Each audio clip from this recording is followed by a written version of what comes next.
MDU ఆపరేటర్లు తొలగించడం అన్యాయమని association ప్రతినిధుల రైతు సూర్యనారాయణ వెంకట ఆగ్రహాన్ని వ్యక్తం చేశారు.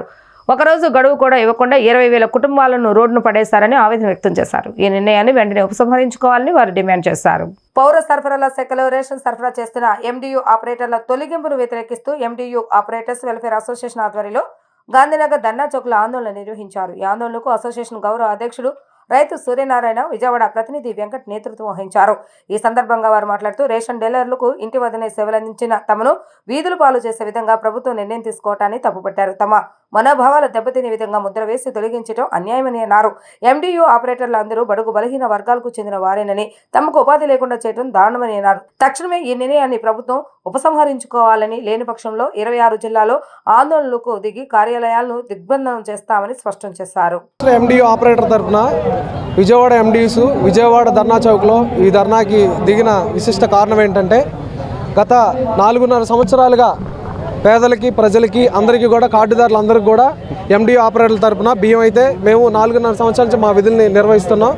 కానీ ఇన్ని సంవత్సరాలు మేము ప్రతిసారి ఒక సీఎం గారు వచ్చినా, ఏదైనా క్యాంపు ప్రోగ్రాం వచ్చినా సరే ప్రతి సేవలు మేము అందిస్తున్నాం. మా సేవలను గుర్తించకుండా ఏదైతే రాష్ట్ర ప్రభుత్వం గత 20వ తారీఖు ఎండియు వాహనాల్ని విధుల్లోంచి రద్దు చేస్తున్నాం, పూర్వ విధంగా ఎవరైతే డిపోల్లో తీసుకొచ్చారో సేమ్ వాళ్ళని కూడా అలాగే తీసుకురావాలి. ఎండియు వాహనాల ద్వారా చాలా అక్రమాలు, చాలా దందాలు జరుగుతున్నాయని చెప్పేసి గౌరవ మినిస్టర్ గారు ఎండియు వాహనాల్ని రద్దు చేసి మా మీద బురద జల్లినట్టు విశేషం వల్ల చాలా ఎండియుల తరఫున మేము చాలా బాధపడుతున్నామండి.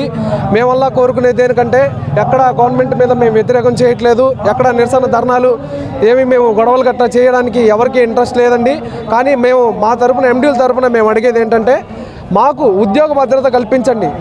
ఈరోజు రాష్ట్ర వ్యాప్తంగా కూడా సుమారు 20,000 కుటుంబాలను రోడ్డున పడేసే విధంగా నిర్ణయం తీసుకోవడం చాలా బాధాకరం.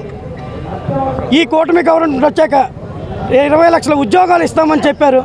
అటువంటిది అందులో పూర్తిగా అటు ఉద్యోగులు కాదు, ఇటు లేబరు కాకుండా మధ్యతరగతులుగా ఉండే మా కాంట్రాక్ట్ వర్కర్స్గా గుర్తించి మాకు ఉపాధి చూపించి మీరు ఏ నిర్ణయం తీసుకోవాలి. కానీ 9,200 కుటుంబాలని రోడ్డున పడేయడం సరికాదు. వాటితో పాటు ఇదే 9,200 మంది హెల్పర్స్ కూడా, అంటే 18,500 కుటుంబాలని రోడ్డున పడేశారు. ఈ కూటమి నాయకులకు మా రాష్ట్ర యూనియన్ తరఫున మేము అడిగేది ఒకటే, మీరు ఏ నిర్ణయం తీసుకున్నా ప్రభుత్వానికి మేము ఎప్పుడూ వ్యతిరేకత కాదు. ప్రభుత్వం ఏ నిర్ణయం తీసుకున్నా మేము దానికి స్వాగతిస్తాం. కాకపోతే మా కుటుంబాలను రోడ్డున పడేసే విధంగా కాకుండా మాకు ఉపాధి చూపించి ప్రత్యామ్నాయంగా మాకు ఎందులోనే ఉపాధి కల్పించిన తర్వాత మీరు ఏ నిర్ణయమైనా తీసుకోండి.